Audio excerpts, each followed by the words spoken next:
Sometimes the biggest changes happen when no one is looking, and that's exactly what happened in the final hours of 2020. Buried deep inside a massive stimulus bill, a tiny tweak was made to the tax code, a tweak that almost everyone missed. But this small change had a huge impact on a financial tool that's been around for over 100 years.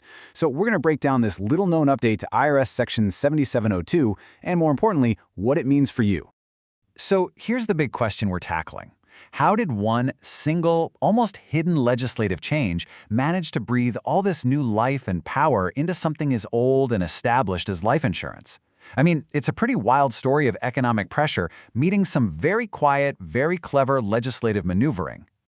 All right, so here's how we're going to unpack this. First, we'll talk about why some life insurance policies have always been this powerful wealth-building tool. Then, we'll jump back to the 80s to see the old rules that created a real bottleneck. After that, we'll look at the economic problem that forced this change, what the update actually did, and finally, the best part, what it all means for growing your wealth today. Okay, first things first, we have to understand why these policies are often called a tax-free sacred cow within the IRS code. And this isn't some new thing. This has really been the bedrock of this entire strategy for more than a century. And at the very heart of it all, you've got this one rule, Section 7702.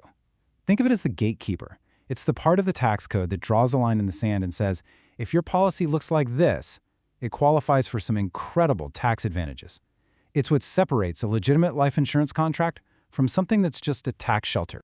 And this right here, this is the why. This is what makes it so powerful. It's really a trifecta of tax efficiency. First, under Section 72E, your cash value inside the policy grows and compounds without you paying taxes on it year after year. Then, Section 7702 itself lets you get your hands on that money while you're alive, again, tax-free. And finally, Section 101A makes sure the death benefit goes to your family, you guessed it, income tax-free. It's an incredible combination. But, when something seems a little too good, Congress tends to step in. And that's exactly what happened back in the 1980s. They put some pretty strict limits in place to keep people from overusing these benefits, and those rules stuck around for over 30 years.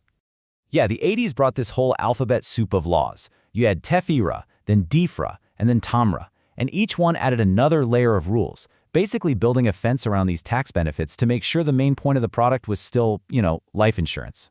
Now the big one, the one that really matters for our story, came in 1988 with TAMRA. It created something called the 7-pay test. And this was the core rule that put a speed limit on how much money you could pour into a policy and how fast you could do it. The whole idea was to stop people from just dumping a huge pile of cash in there to hide it from taxes. So let's make this real. Here's what that speed limit actually meant. Under the old rules, if you wanted to get, say, $500,000 working for you inside one of these policies, you couldn't just write a check. Nope, you had to spread it out over several years. It would actually take you just over 4 years to get the full amount in there. And that delay, that was a huge drag on your money's ability to grow. So what changed? I mean, why? After more than 3 decades, did lawmakers finally decide to mess with these rules? Well, the answer comes down to one simple number, 4%. You see, the old rules were built on a really important assumption, that insurance companies could safely earn at least 4% on their money. But by 2020, that world was long gone. Interest rates were scraping the floor, and U.S. Treasuries were paying out less than 1%. It became basically impossible for insurers to guarantee that 4%. The math just didn't work anymore. The insurance industry saw this problem coming and had been pushing for a change for a while, but the legislation just kept stalling out. And then, in the absolute chaos at the end of 2020, it got quietly tucked into that enormous stimulus bill, and it passed. Just like that. A rule that had been in place for decades was gone, almost overnight, with barely anyone noticing. So let's get into the specifics. What did this update to Section 7702 actually do? How did it fix that 4% problem, and at the same time create this brand new opportunity for everybody else? Okay. The law really did 2 main things. First, for the traditional whole life policies, it dropped that guaranteed rate from that impossible 4% down to a much more realistic 2%.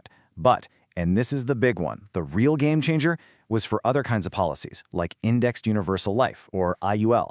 Because of the new math, those old funding limits from the 7-pay test got totally recalculated, and that meant you could suddenly get way more money into the policy way faster.